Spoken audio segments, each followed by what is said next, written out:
Hello, everybody, and welcome to this week's episode of The Actor's Agenda. I am Mike Manning. I'm Clementine Heath. And we are here for episode 3. Servin episodes. Your shirt is servin. Yeah, I like it. It's for everyone listening, it's polyester. Yeah, is that what it's that a button up, but it's like old 1950s diner kind of a guy vibe. I feel like you're about to serve me a milkshake. I'm just feeling a little old fashioned. Yeah. Yeah. You're heading off this week to shoot a movie, aren't you? I am. To be honest with you, I'm a little stressed. You don't say. Yeah, a little stressed. If you can't tell today, I've been a little all over the place. I feel like so I leave in a couple days to go shoot a movie, and I'm very excited, but it also crept up on you, didn't it? It did. Yeah. It's one of those situations where I auditioned for this at the start of the year. That's right. It was one of the first ones that we put down at the beginning. Yeah, you helped January. me. You helped me with the audition. Mm-hmm. And I auditioned for it, and I think I accepted the offer at the end of January, and then we had a table read, and then basically I've been working on the character, but it was one of those things where I thought that I had so much time. I thought the runway was so long, and now I leave this week. Yeah. And there's so much left to do still. I feel like that brings up a good point, because I feel like actors, because we are our own bosses and we are artists that are trying to always be ready and always be on and always be, prepared for each opportunity. Always trying to keep busy. Yeah, and trying to keep busy and active. I feel like time management is so incredibly important. For you especially, I always say, you're always go, go, go from the moment you get up till the moment you go to sleep. I operate very differently. I have boundaries with my personal downtime. But you're better with boundaries. One thing I'm trying to learn is the power of no. Yes. I think I say yes to too many things. And it's because I'm genuinely excited about what I'm doing. But yeah, I need to learn how to say no to some things. And somebody told me something recently which kind of stuck with me. When you say yes to too many things, you are preventing yourself from giving yourself fully to the things that matter. You are robbing time from the things and the people that really matter and are truly, truly the most important to you when you spread yourself too thin. It's something I'm working on. Yeah. Look, it takes time, and especially to people when they first come to LA, especially. You have so much energy in the possibilities that you do want to be everywhere all at once, because one of those places you'll meet this director or that producer or get an opportunity. But I think once you've been here long enough, recognizing what's going to be good for you, because you don't have to say yes to please people all the time. Yeah, I'm kind of a people pleaser too, which is something else I'm working on. And I think I genuinely love people, and I genuinely love meeting new people, but I kind of try to do too many things. I need to kind of, quality over quantity is going to be my 2024. I didn't really make a New Year's resolution this year, so maybe that's it. We're in April now, and we're in April now, and it's now time to make a New Year's resolution. I don't know, maybe. No, I feel like we need to do an wisdom, April. Lessons learned, apply it in the future. I mean, nobody's perfect, No. and it's a work in progress. And on that note, this week, I know. On that note, speaking of somebody else that's not perfect, that's a work in progress. Actually, I will say, I think if I were going to segue this, it would be about quality over quantity and about being genuine with what you need and what you want. And if I could describe our next guest in one word, it would be unabashedly genuine. That was 2 words. It would be genuine. Because authentic. Maybe that's a good one too. He definitely has his merit badge in authenticity. What's his name? David Archuleta. Okay. Thank you. You keep me on track. Yeah. So David Archuleta is our guest this week. A lot of people know him from 2008. He was the first runner-up in season 7 of American Idol, and he was only 16 years old. At the time, he was battling some internal struggles with himself, with his own identity, with religion. And he was successful back then. I mean, his first single, Crush, debuted at number 2 on Billboard Hot 100. And then he released an album called David Archuleta, selling almost 1 million copies. And so he was successful back then. And there was a certain... But he was only putting a certain part of himself forward. Exactly. Right. He was only presenting a certain portion of himself to the world. But he was young, and that's hard. He was 16. That's very young. Yeah, I kind of went through a similar thing when I was younger, and I felt like I had to behave a certain way in order to be successful in this industry. Well, how old were you when you started Disney? When I started Disney, I was in my 20s, even though I was playing 17. You've had a really long career playing teenagers. Playing Can I teenagers. just say I don't that think you I'm there are... anymore, but yeah, for a while I was. It's the stress and lack of sleep that keeps me young. I wish that worked for everybody else. Yeah. But I feel like David is having a renaissance now because he last year he was cool. on The Masked Singer. My parents are obsessed with The Masked Singer. Any singing show, like when I'll go home for the holidays, we'll just spend our holiday eating food I and can watching. actually see your parents being very into Oh yeah, it. anything, any singing, Yeah. any show with singing. Some shows with cooking. I mean, we just sing and cook the whole time. It's very charming. Well, and David was nice because during our interview he kept singing, and so it's kind of like a musical episode. Oh, great. It was such a breath of fresh air because he is himself through and through. He was so honest about his own struggle and his new approach to his artistry. So when you say struggle, you mean coming out? Coming out and reconciling his faith. He's just so sweet. Like, I just want to protect him from the world. But then at the same time, I look at him on social media and he is being fearless with what he's saying and what he's doing, and there's He has there's photo autonomy shoots and over his life for the first time, which is a very liberating place to be. And it takes a long time to get there, but once you're there, I think that's really inspiring because that authentic energy and the ownership of that energy, it takes a lot of work to do that. yeah. Especially if he's overcoming family and religion as well. That's a very, very hard place to be. Well, I think as artists too, we take good and bad and we use it for our art, and that's exactly what he did. He has a new song that just came out called Hell Together, and it's about faith, sexuality, and family, and it's basically a song about how his mother chose him over the life that she knew with Mormonism Yeah. and with her faith and everything. And she basically was like, if they don't accept you, then we need to find a world that does. And it's just an incredible... I listened to the song and I got tears in my eyes. Well, let's dive into the interview and we can hear all about this firsthand. Yes. So this week, our guest, David Archuleta. It's a wonderful interview. We hope that you love it. If you do love the podcast, please like and subscribe and all that stuff. If you have other actors or musicians or artists in your life that could use a little education, inspiration, please share this with them. Check out our Instagram at The Actors Agenda, Twitter at The Actors Agenda. All the socials. All the socials. Yeah. We're there. And thank you for all the love and support so far. You've been amazing, and we hope to keep bringing you content that you love. Stay tuned for the interview, and then till next week. on The Actors Agenda. On the Actors Agenda. It's the Actors Agenda. Na na na na. It's the Actors Agenda. Hi, everybody. I am Mike Manning, and you are tuning into The Actors Agenda. Today, I have with me guest David Archuleta. I think you've got a good radio voice, though. Thank so you. You should just Thank you. Just like do like a cool like saying that people will be like, oh, it's time for Mike's podcast. Time for Mike's podcast. Yeah. I want to Kinda like start Delilah. abbreviating. You what? Did you ever listen to I Delilah? did. Yeah. She just came up on my TikTok yesterday, Okay. and I freaked out. Or was that this morning?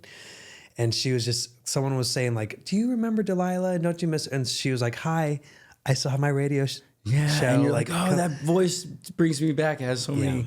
brings me back to so many memories. I met Delilah one time how in was it? Nashville at the Grand Ole Opry, and she was the sweetest. Did you recognize her face first or her voice first? Oh, her voice. Yeah. I'd never seen her before. Yeah. Okay. This was before Instagram. This was like in 2009 or 2010. Okay. And she was so cool. Yeah. And she was like, come and visit me. So on my Delilah, property. if you're listening, reach out to David Archuleta. I love you, Delilah. And he loves you. Delilah. Yeah. So, David, I'm really excited to talk with you today, mainly because, like, you're stuck with me for an hour, and I'm just so fascinated by you. I think I am. Like, you're just so fascinating is because today, for instance, you walk in and you meet our friend Joelle, who is Sorry, I called you Joel. it's Joel I'm so Joel. sorry. But you're apologizing. And I questioned. I was like, wait, I just said Joel. I'm like, was it Joel? But then you walk in and you're like, hi, have we met? And you're just so earnest about it. Most people are like, oh, I'm gonna play it cool, or oh, I'm not gonna, or like, oh, I don't care if I've met you or not. Just so what you see is what you get. You're so earnest. You're so like we were just talking, and you're like, I like your pants, mustard. Oh, I have mustard in my fridge. Like it's just such an honest, like you're just like such an open book, and I feel like it's so refreshing. And I mean, before we get into it, like, have you always been that way? Have you always just been sort of like what you see is what you get? Well, that's very sweet of you. Thank you. I think I've kind of grown into it, but growing up religious, I grew up Mormon in Utah for the most part. I was born in Miami, Florida, but growing up in Utah with Mormon values and beliefs, you're just kind of taught like, be honest, be truthful, and be sincere. Like that's what God wants you to be. And I think I was just like, well, I want to be whatever God wants me to be, even though I feel like I've really grown into myself in the last few years because, coming out of the closet as queer, you always feel like you're hiding a part of it. Like you can't be fully yourself because you believe that, oh, that's not really me. That's just the devil trying to get into my soul and my spirit and tear me down. But when I just embraced that part of me and was like, you know what, I can love all of myself, it just kind of made me feel like, oh, my guard's down now. I mean, I still have a little bit of my guard up. I don't believe you. Huh? I don't believe you. Oh, no. Oh gosh, ask. Well, okay. You can ask. You can ask talk some to of a our lot friends. of people. Yeah. Yeah. I do still tend to be a bit guarded, but yeah, I guess with conversations, I want to be transparent because I wasn't transparent with myself for a long time, and I think just with like certain things, being taught that truth is so important and being honest is so important. I was like, it's still in my head where it's like, I still want that. And so maybe sometimes I overshare. My mom sometimes is like, David, you don't have to share everything. But I think that's what people want. As an artist, I think I'm noticing that people want authenticity. And I feel like that's one of, and we'll get into this, but I feel like that's one of your superpowers is that you're just so incredibly earnest and people feel like they listen to your music or they hear you in an interview or they meet you in person and they know you. They get to know you possibly more deeply than they would somebody else that isn't like you. And so I feel like that's kind of a superpower, which is great. But okay, so I'm a big fan. I first saw you perform at Alexandra Daddario's charity event at her house. There was a charity event and you were there. And I remember they kept saying David A. And it was, you were there and then David Archuleta was one of the MCs or hosts or whatever. And so he had just given a speech or something. So they kept saying David A. And I was like, wait, which David are they talking about? Because it's David Archuleta, David Archuleta. But it was just kind of funny. But I remember that night hearing you perform. I was like, wow, he's really great. And then I think I said hi to you. And then I think that was it. Yeah. But then I've been following you. I love your music.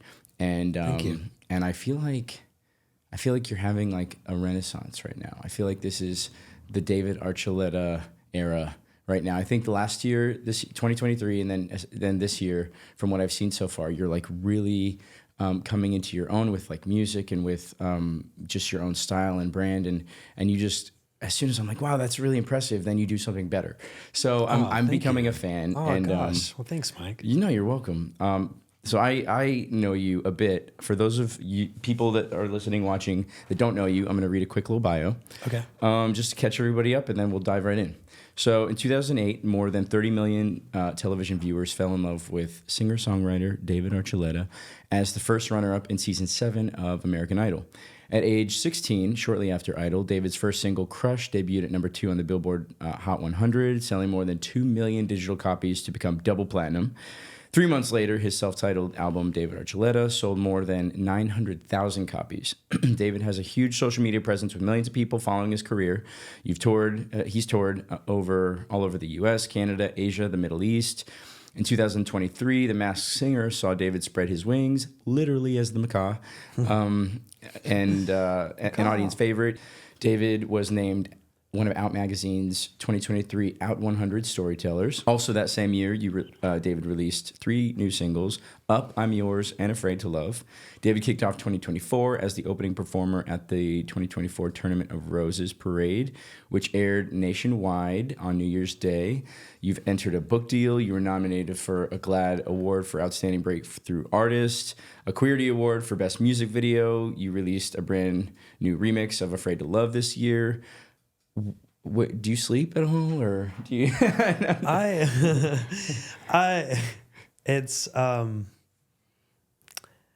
do sleep. I haven't been sleeping much lately, but I guess it's because I feel like I'm excited for life. And if I'm not working, I was actually talking to my subscribers about this. I'll like do little rants to my subscribers, because I feel like if I post it on my normal things, it'll be too boring. But I was saying, like, I feel like people think that I have, like, some of my friends act like I have all the time in the world because they see me having fun. But it's like, you don't understand, like I'm excited about life. I'm excited about writing. I've been writing a book. I've been writing songs. I have a new team I'm trying to build up.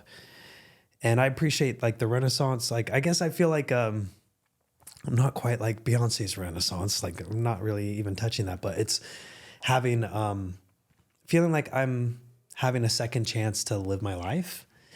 After growing up pretty conservative, like leaving my religion, it's kind of like, whoa, like, who am I now? I was really scared at first because I didn't know who I was. And now I'm like, oh, this is like pretty awesome. Like, I feel like the life that everyone had from like junior high to college, I'm now having in my 30s. And so it's pretty exciting because I came out in my 30s and then I left Mormonism in my 30s. And I've been going to raves for my first time, like EDM fests, and they're so much fun. And all my other friends, even if they're younger than me, they'd be like, oh, I did that so long ago. Like, yeah, it was so fun.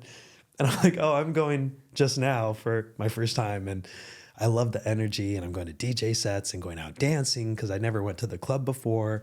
I never had a drink of alcohol. So it's like, I feel like am I being an irresponsible adult, or am I? And then you realize that everybody in Los Angeles does all of those things in their 30s, and you're fine. That's true. Yeah, that is very true. But so it's like I have this new gusto to put into my career and to work hard. Sometimes I think by having so much fun, like other people who don't know what I do, like they don't see you at an office. And it's like, I don't have an office because I work from home, or I can work from the parking lot, or I can work from my car, like answering emails or going through socials or like doing Zoom calls. I have a non-music management and a music management now that I'm working with. So like the book deals through my non-music management mainstay, and my music management is with Chicane Group with Rebecca Warfield. And so we all partner together. And at first I'm like, I've got to be like with a good backdrop behind me. But then I see like all these people, like some of them are in their office and others are in their cars. I'm like, oh, so I can have these meetings from wherever I want too. So like, okay, and I may do like podcasts or go to the studio or do like performances and events. But right after I'm like, I want to have fun. Okay. So I might like work a little bit. And then I'll have like 2 changes of clothes in my car, because one will be for the gym, because I'm really trying to be dedicated to working out. I'm trying to be healthy and just like feel confident in my own skin. And then after, I'll be like, okay, I need another change of clothes just in case I end up going somewhere fun. And because I don't have time to go home, I'll like have protein bars in my car in case. Because it's like I have my groceries in my car, but in case there's somewhere like I go to a club, or I go to a DJ set, or I go to the No, beach. you're speaking my language. My friends call me the soccer dad because in my trunk I have changes of clothes, but I also have a basket full of snacks. Oh my so I have everything gosh. from like protein shakes to like granola bars to like those little energy pods like the B12. Oh, great. I'm consistently Dude, looking so you for, really are on the same like I am. wavelength. Yeah. What's also like the few times that I've like gone to some of the events that you throw at your place, like you have like a lot of friends and you like to gather people, and I think it's really fun. And I've like met a lot of people just by going to the get-togethers. I mean, I know you through, well, I mean, I met you at the charity event that we were at, but then I've gotten to know you better through Colton, who you just recently had as well. I did, yes. And I love Colton. Had on the podcast. not Great real- social Sherpa. He's a great ambassador to everything because Yeah. he'll protect you, but he'll also Yes. encourage you to be irresponsible at the same Yeah. time. He's the first one that like comes over and he's like, Mike, let's do shots. But then if I need something or like need a friend or like just want to hang out and Yeah. be chill and not do anything, then he's also there. Yeah. And it's just, and I respect him so much creatively too. I mean, I've known Colton for 10 years now because we met in Utah when we were filming that Disney movie Cloud 9. Yeah. And he played my friend in the film, so we were like, oh, let's hang out and actually become friends so that it's more realistic on camera. And it was so easy to become friends with him. I was like the first, we all went out to dinner one night just to get to know each other. And immediately I was like, you're my buddy. Yeah, that's so funny because it wasn't the same for me. Okay, it wasn't. No, because I was very guarded Okay. before. And so when I was hanging around Colton, because I don't know, I think because he was out, or maybe, I don't know. Okay. I think I'm pretty He sure was out. And I didn't hang around any queer people. Oh, because you didn't Because I want the felt like I had to association. protect myself. Okay. Because I'm like, I kind of knew that about me, but I was just like, I didn't know at the same time fully that about me. And so I was just like, I'm not supposed to be around queer people because they're supposedly a bad influence or can be, or they might bring out a bad side of you that you don't want to get to know. Isn't it crazy the lies, or not necessarily the things we tell ourselves in those positions out of fear? Even like 2016, 2017, there's been a huge progress where it's like, oh wow, like I can't believe that we used to think that way. Because even in like church, like even in like the Latter-day Saint community with Mormons, like they've come a long way. There's a lot of progress in how they view LGBT people, LGBTQ plus people, but it wasn't that long ago where I was just like, Yeah. you know, and Colton was one of those people. I felt like, oh, he has too much energy, and I don't know if I can handle that much extroversion in somebody. But he was good friends with another mutual friend we had. I'm like, okay, if she trusts her, if she trusts Colton, then maybe I can trust him too. And it was only within the last year and a half that I've really become friends with Colton. Okay. So. But Yeah. now it's official. It's out there. It's recorded. Colton, if you're listening, We love you, Colton. we love you. We love you, Colton. I really do. He's a great guy, and he's been like my gay friend to introduce me into that. There are other like good gay guys out there, Yeah. or queer guys. Yeah. And I will say too, something you touched on is the church. I produced this documentary called An Act of Love years ago about the Methodist Church, and basically the overall umbrella of the film was that there is a separation in religion in general with accepting people, people that are accepting of the LGBTQ plus community and non-accepting people. Specifically in the Methodist Church, there's like a division right down the middle, and they're actually now they've restructured the church so that there are affirming churches and non-affirming churches, and it's actually caused a separation in the Methodist Church, which was the second largest Protestant denomination in the country, I think, maybe the world. But it was huge, and it was something. It was an issue that they couldn't reconcile. The LGBTQ plus community, and it's just in the documentary we followed Reverend Frank Schaefer, and he officiated over his son's marriage to another man, and essentially in the film we saw this pastor who he had dedicated his entire life to religion, and we saw him in the film choose between his family and his faith, and being forced to make that decision. And it was just awful watching this poor man go through that. And oftentimes, I think that's still, yes, we've made a lot of progress, but oftentimes I think that still happens today, where people have to choose between their loved ones and their faith just because of some, ideals that they've been taught. And that's a whole nother podcast, but like these things that they have been told when they were little, when people pick and choose what to believe out of the Bible. And it's just sad. It's sad when religion is supposed to build faith and community and positivity and love, and when it's used as a weapon, I think that's exactly the opposite of what it was intended to do. So it's sad. Right. Releasing a song that's basically about this. Great. Okay. So so whether it's out now or will be out. Yeah. I wrote can a you song tell us the name? just called Hell Together. Okay. And it's basically about what you were saying, interesting about this father who had to decide between like his ministry that he had dedicated his whole life to, or now like loving and learning to understand his son. Mm-hmm. And the reality, the truth of his son's experience and his life and who he is, rather than what people who don't understand and who basically hear like myths and rumors about what it means to be a queer person. Mm-hmm. So my mom went through that, where she was very dedicated. I was very dedicated as well. So she kind of got to this.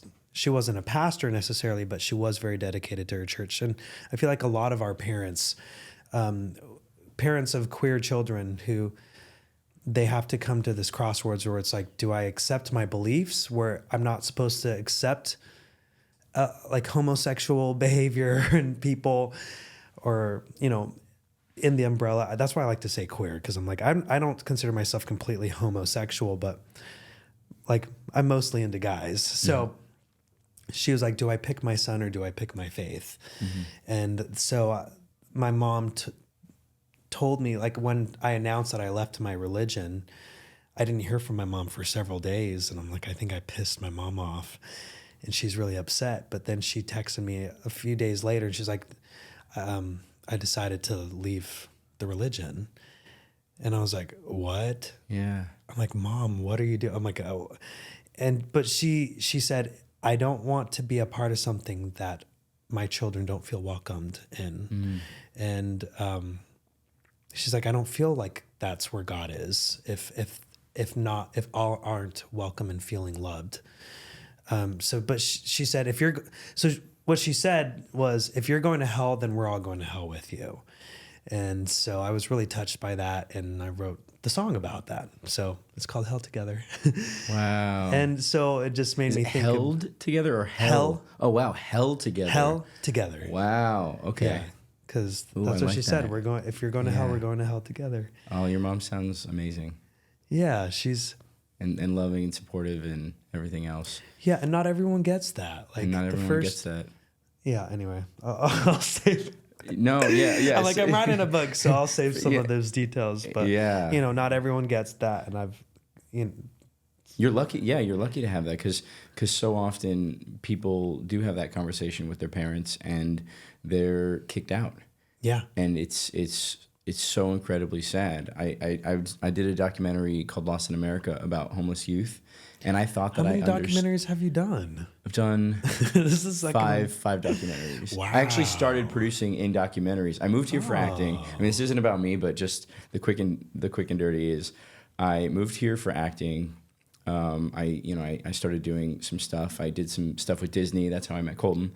Mm-hmm. And then and you moved from Colorado, from Colorado. Okay. Yeah. And then I got to know some people that were making a documentary film, and the first ever film was about child abuse, and it was a friend of mine that I went to college with in Colorado introduced me to the director of the film, and I met with her thinking, oh, I'm just going to meet this new director I'm an actor, I'm just going to meet this director for coffee.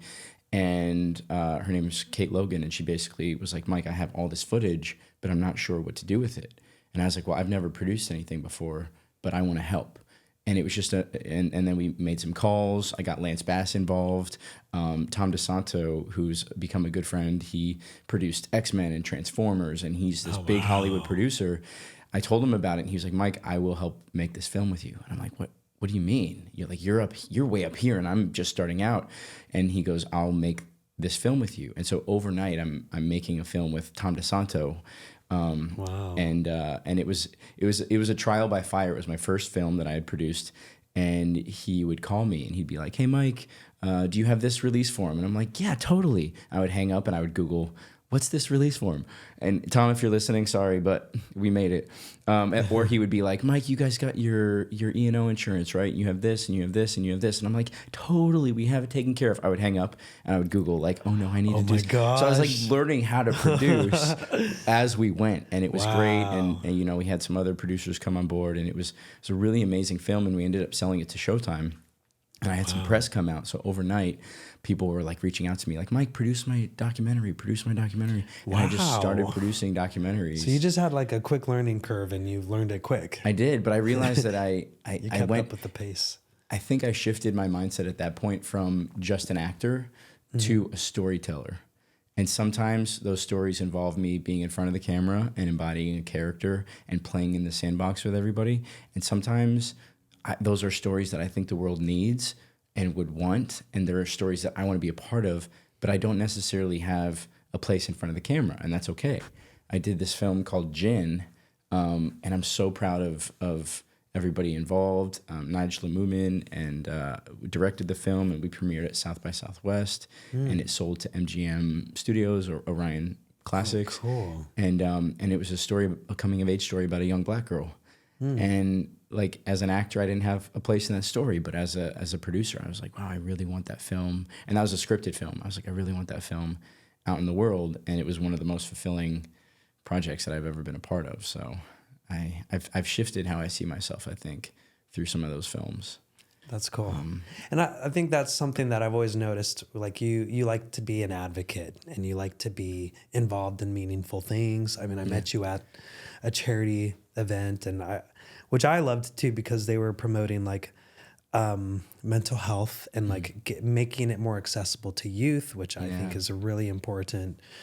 I mean, so many people say like most people spend like their adult lives like in therapy, like trying to heal their childhood. If they would have dealt with it as children. Yeah. So it was a really neat, but it's like the fact that that's where I first like was introduced to you, and then like hearing how you are just very passionate about things that have like I think it's just very like hearing the types of documentaries that you're in, that you like to be involved. Like that's very much the stuff that he's into is things that are meaningful and that tell a story and that have like kind of these like principles of life. Thank you. And like that value those principles, and like I think that's cool. Thank you very much.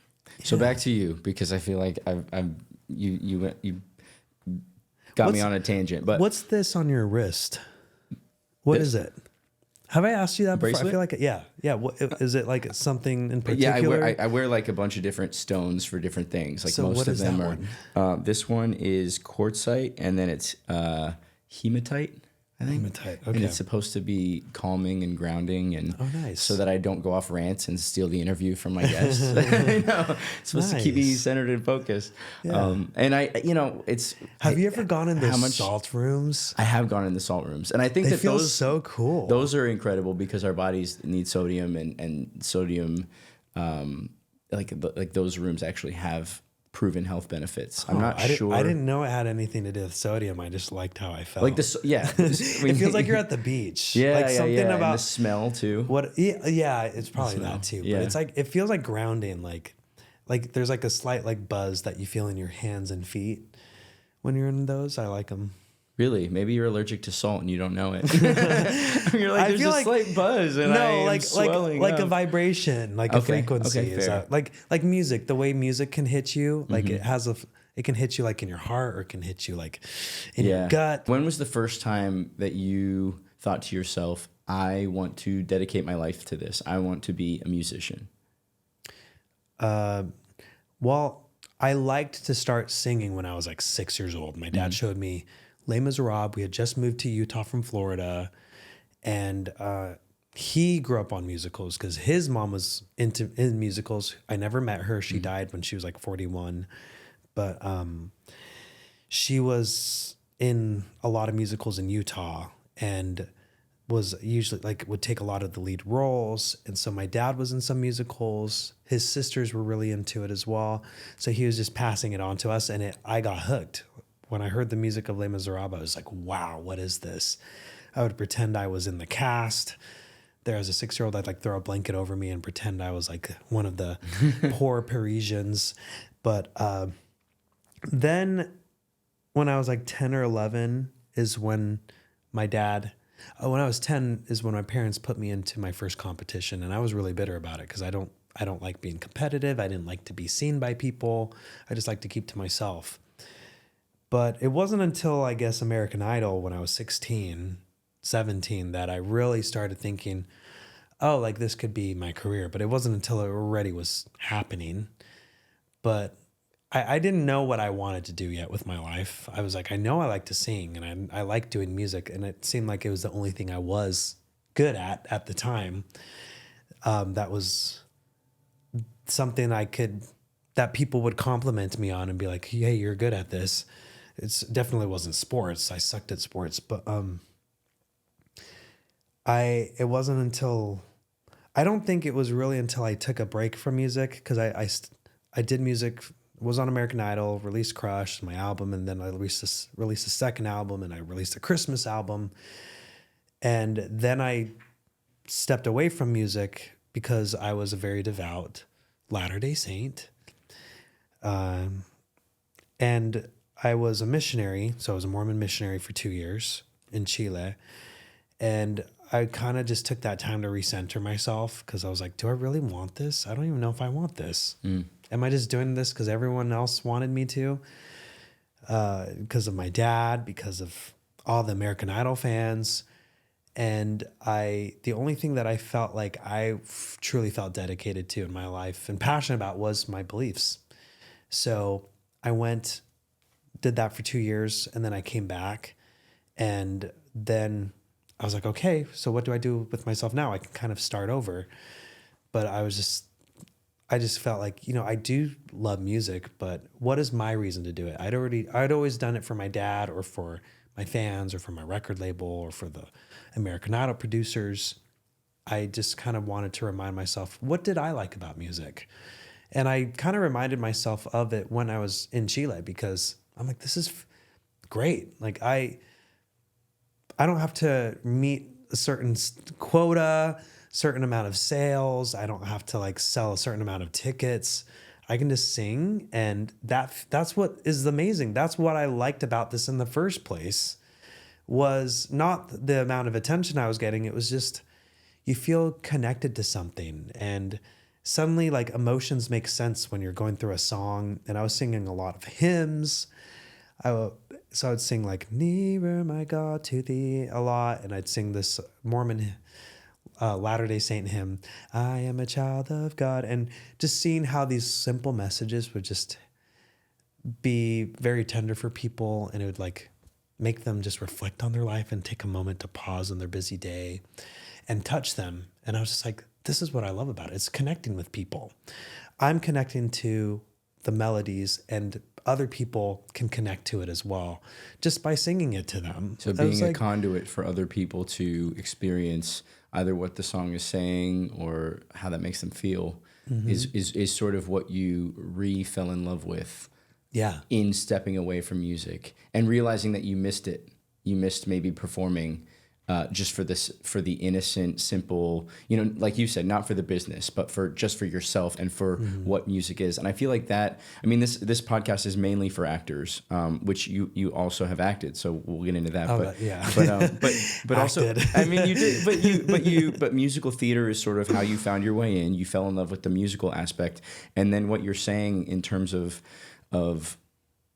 realizing that you loved the art form when you stepped away from it and it became about the art form again, I think is really healthy. And now you come back to it. A lot of child actors I talk to, it's like the ones that are still with it and love it are the ones that chose it for themselves. The ones that are sort of bitter and have stepped away from it are the ones that feel like their parents forced them into it and it was all about the business. And so what that missionary experience did for you is gave you time to sort of step away and re-fall in love with music again on your own terms. And I feel like maybe that's part of the reason that you're having this renaissance, is because not only getting to know yourself, but also like knowing in your heart of hearts that music is what you love to do and doing it for the right reasons, to connect to people. It's not about how many records you sell. It's not about, the business side of things. It's about connecting with people. And I feel like that's why, people connect back with you. That's interesting. Well, do you agree, or do you? Yeah. Well, it makes me think of my friend Jeanette McCurdy, who that's who I know, how I know Colton. Okay. Is Jeanette brought Colton to a church thing I was singing at. Great. Yeah, because Jeanette was also Mormon, yeah. and she's also an actress. She was on iCarly. And that's how we met. And okay, and you met on iCarly. Because I was a guest on iCarly. That's how you met Jeanette. That's how I met Jeanette. That is crazy. I didn't know that. So wow. You being a guest on iCarly is not in your bio. I didn't know that about you. Oh my gosh. Yeah. I made a cameo on iCarly and on Hannah Montana. Okay. So I guess I thought that's what you were meaning with that. No, that's what I was like, yeah. No, because you were Joseph. Didn't you play Joseph in the Amazing Technicolor Dreamcoat? Yeah. Yeah, that was. So that's what I mean. I was talking about the Andrew Lloyd Webber play. I wasn't. So yeah, because I played myself in iCarly, and so a lot of kids think that I'm a fake, made-up character. So when they see me come up on like TikTok or something randomly, they'll be like, "Wait, this person is real? Wow, we thought he was a made-up character." Oh, that's funny. Yeah. Oh, I had no idea. It's pretty funny. So now you're just David Archuleta playing David Archuleta for the rest of your life. Yeah. Can I? Yeah, sure. The reason I brought Jeanette up is because Jeanette, like, she talks about it in her book, I'm Glad My Mom Died. That's actually why I'm writing a book, is because of Jeanette. She's like, have you thought about writing a book? She's like, I want to help you get started. And it's a great book, by the way. It is amazing. Yeah. But I feel like she had to deal with a lot of that bitterness because she acted because that's what her mom wanted her to do. And Jeanette is amazingly talented. Anyway, she had to find her own. She had to find her own path in this because she didn't want to live her life for her mom, especially after what her mom, like, kind of put her through, not just kind of. Yeah. What her mom put her through, and Jeanette and I related a lot. We connected a lot in a lot of different ways because we grew up in the same religious beliefs, but we also had very similar dynamics with our parents, and. I talked a little bit about it with Jeanette on her podcast, and I talk about it a lot more in my book that I'm writing.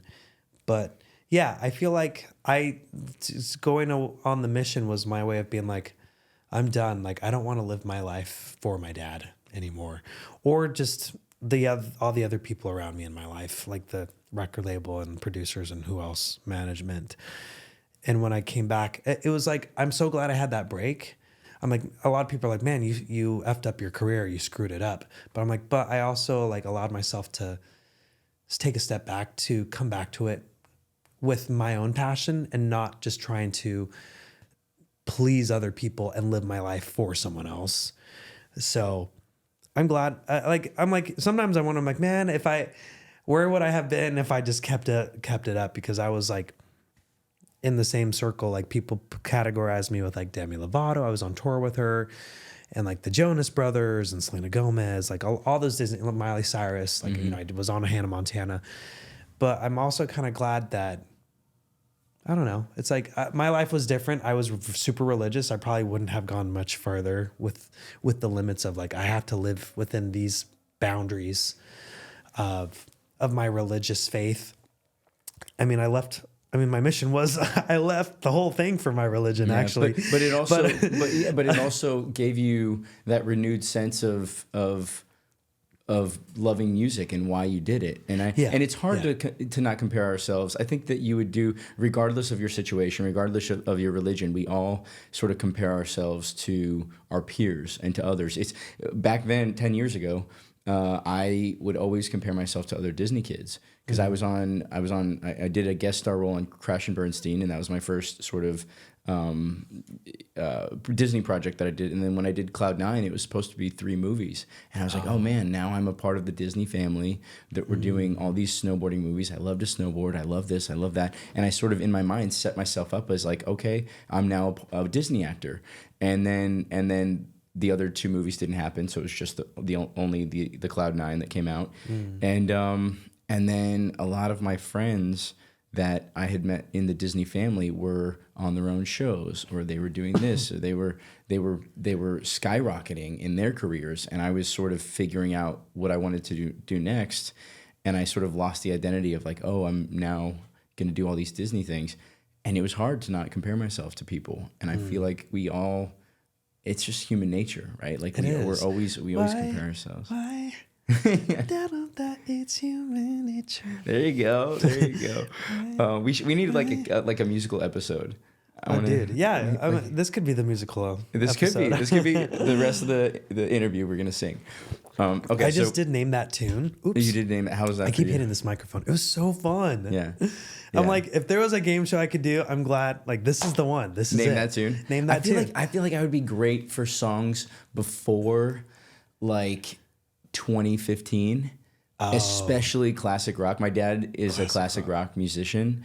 He's a musician and he performs a lot of classic rock. With my dad, I sort of got that like left brain, right brain. He worked in a corporation, so he's a businessman. But then I wish I had he's left brain. Loved. I don't have any left brain. You have left brain. Maybe I feel like I'm developing it. You're developing it. You're well spoken. So like I would get the left brain from my dad, like his business side, but then he was a musician since he was 13. Like he released records and everything else. And so he would go play at like weddings and events and everything else. And so I would see my dad with a guitar in his hand rocking out on stage. And I was like, man, I not necessarily. Did he ever? I'm play not necessarily going to play Boston? guitar, but I love music and I love performing. What? Did he ever play Boston? He did. He played Boston. That's one of my karaoke songs. Is More Than a Feeling. Yeah, he played Boston. More than a feeling. Yeah. When I hear that old song playing. More than a feeling. Yeah. Yeah. That one, Brown Eyed Girl. He Van played. Morrison. Yeah, Van Morrison. La. Brown Eyed Girl, and then Hotel California, the Eagles. He'd do a lot of the Eagles. Yeah, we've actually performed. I always think of Aquafina now in what was the movie? The superhero movie Which one? with Simu Liu. Aquafina was in it, and she always sings that when she's like, she would sing it when she's trying to get out of a pickle to distract the person. I don't know. What You is say the Aquafina, and I think of Scuttles and Little Mermaid. I want to say it's Shang-Chi. Shin. Yes. I'm not going to mispronounce it. I'm not going to. Simu Liu's in it. Yeah. No, I know exactly what you're talking about, and I can see her. Anyway, she sings the Hotel California, like when That's like the right. enemy's That's trying right. to, That's like, right. attack That's her. right. She's Yeah, like, that's right. That's right. Yeah. Yeah. That's anyway, right. continue. Okay. So are you ever going to get back into acting? Do you think? Are you ever gonna? I would like to. Okay. Yeah, I've had a few people like reach out to me about.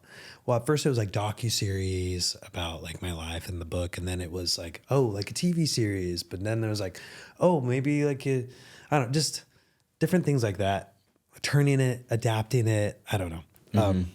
But also if somebody was like, if it wasn't Disney, but if it was somebody else that was like, hey, do a guest star on this TV show, or, yeah, I or think do it'd be another fun. play. I'm not like a great actor. Like it's just something that doesn't come naturally to me to memorize lines and then like say them as if you were just in a normal conversation. Well, Like, it's, how do you it's like a remember? muscle. It's a muscle, and you work it. And I look back at audition tapes that I had when I first moved. Let me work. Here's the musical episode.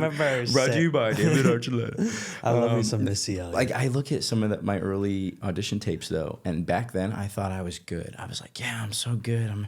This is the character, this is that. And I look at some of those audition tapes, and some of them were good, and some of them were just like not great at all.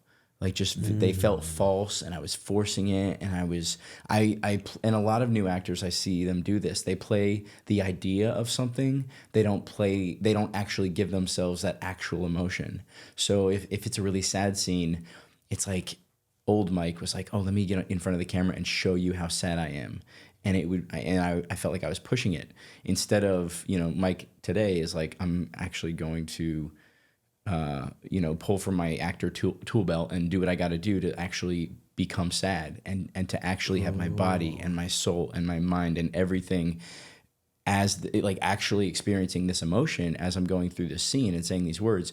And that's what I think separates a good actor from an okay actor is really having those emotions. And I feel like it's a muscle. It's like you can't take a year off the gym and expect to jump back in there and lift just as much as you did, or you're a professional football player and you take a year off and then you get back in there and you expect to throw the ball as far. Like, you can't. It's a muscle and you learn it. And I think as you work those muscles as an actor, you get better at memorizing. You get better at accessing those emotions. I think of it as like a Batman tool belt. Yeah. Like, with different jobs, you need different tools because different jobs are different. Like, and they require a different skill set. I'm not going to go on the set of Jurassic Park, pretend like a dinosaur is chasing me, and that's going to require, if I do that, that's going to require a different skill set than going on set, a guest star role for NCIS, and I'm sitting in a room and somebody's asking me questions and I'm breaking down while talking about like a murder. It's just like it's a different skill set. Interesting. Yeah, so I think, but I think choreography, because I'm learning choreography now. I'm like starting to dance in my shows. Yeah, and it's like at first I'm like, this sucks. Like, there's no way my body doesn't know how to move like this. But now, like, after practicing and like making your brain do things it's not used to, it's frustrating at first. It's like, like you feel like your brain's gonna just like, what is it explode? Called? Yeah, well, like, or fry melt. Or something. Fry, okay. But then then it's kind of like working out. Like, once you hit the failure spot, then like your body is stronger the next time and you go past where you failed the last time. And that's how it's been with dancing for me. I'm like, I'm actually able to do more than I could. Like, I can like maintain my movements more than a few weeks ago. And I'm guessing it sounds like acting can be similar if it's like a muscle Absolutely. that you have to exercise. I did do a Filipino soap opera one time. Okay. A mini serie. I have so many follow-up questions, but continue. Yeah. It was before my mission, actually, right before my mission. And that's why I accepted to do it. I'm like, there's no way I'm going to be able to do a soap opera. I'm not an actor. I've only done like cameos. But it was so much fun. And that's when I took acting classes. And it was when you were talking about the emotions, it was really fun. It felt therapeutic in a way, like, just because you have to like deal with emotions you're not used to normally dealing with, like in your day-to-day life. And I really liked it. And it would be a great thing to continue exploring and exercising. Like, you have to be in touch with the several different emotions, even if they're like not socially acceptable to go there all the time. Yeah. As an actor, you have to. And I love that. One of the reasons I do take it more is acting classes now. A good acting class, I would feel like I was walking out of a therapy session, like you're talking about, because you can take all of those emotions that sometimes we're not allowed to express in real life, the grief and the anger and the sadness and the sorrow and the jealousy and the hatred and all the things that, as good citizens, we don't really express. Yes. Try to keep it bottled up, and you can actually express that on screen or on a stage or whatever. And it's so therapeutic, and it's also nice to have an excuse to explore different areas of the human condition, because we're all like that. We are all light, we are all dark, we are all happy, we are all sad, we are all in love, we are all in fear and in hate, and it's like we have the good and the bad. And I feel like when you are able to express that in front of audiences, to me, that is what entertainment is about.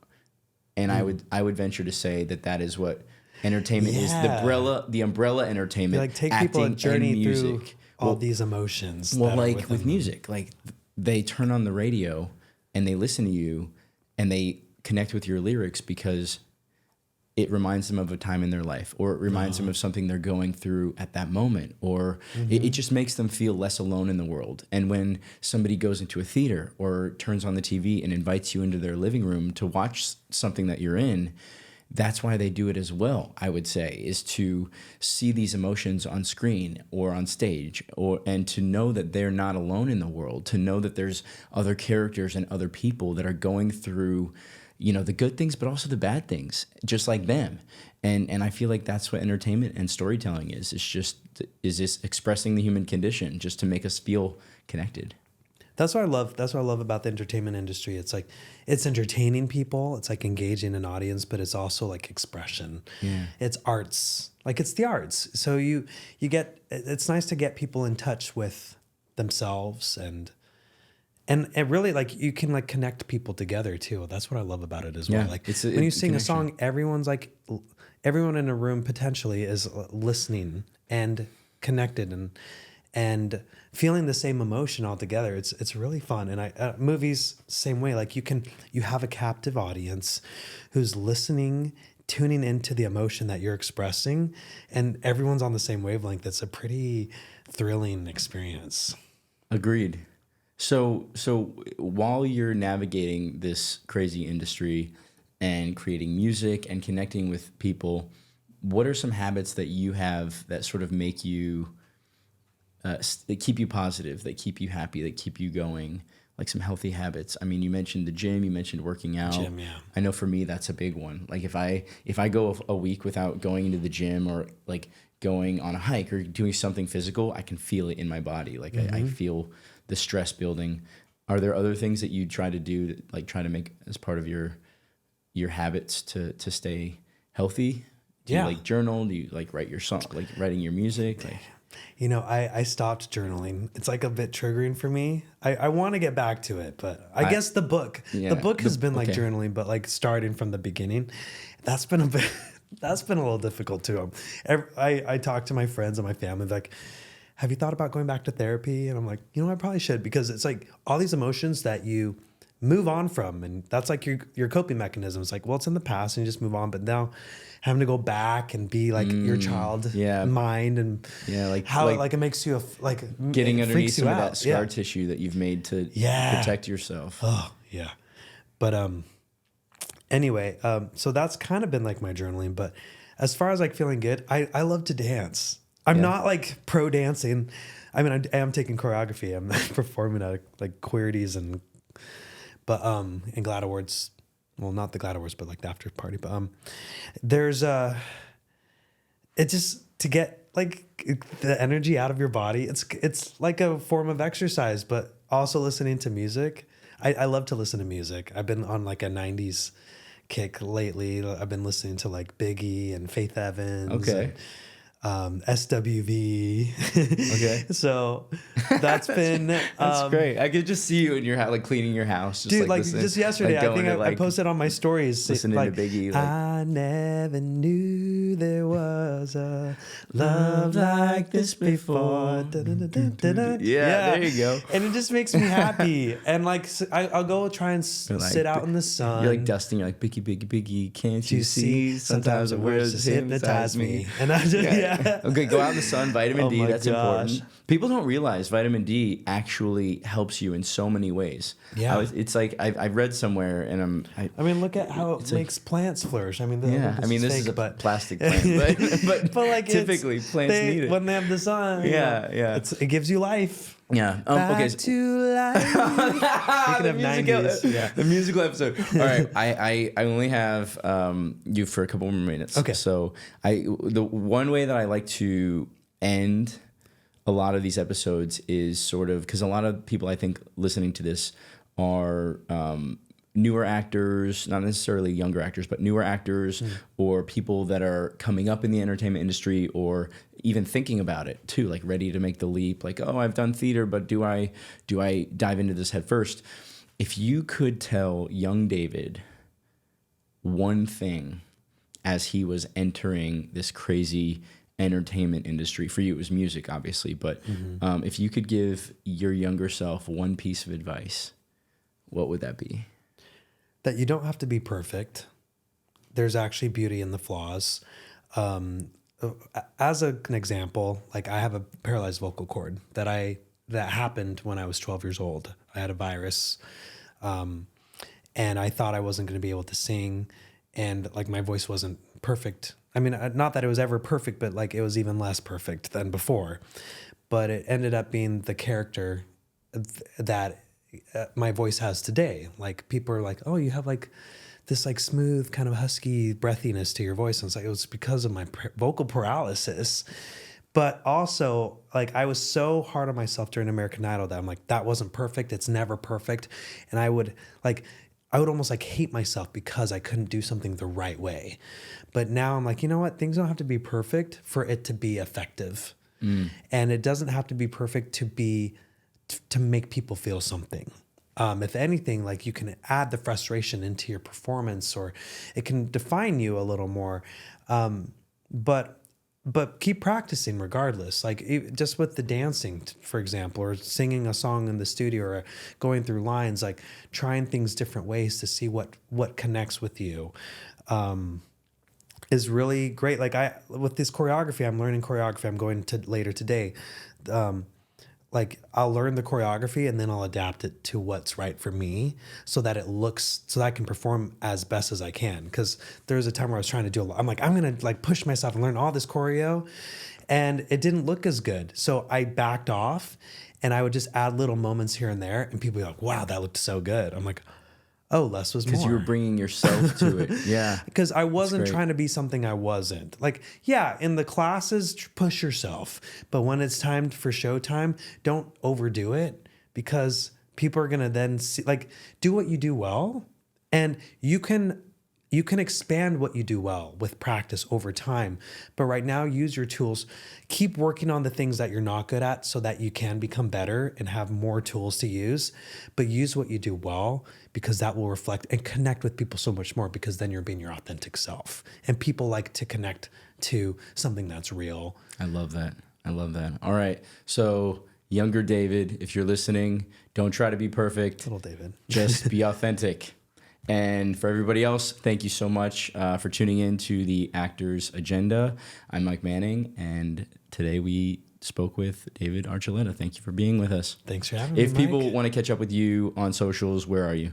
I'm David Archie on most of them. David, Archie, Instagram, TikTok, X, Threads, like, it's all David Archie. And Facebook, David Archuleta, but I usually just post what's on my Instagram on there these days. But David Archie everywhere. And thank you, everybody, for tuning in. Make it a good day. It's the Actors Agenda. Na, na, na.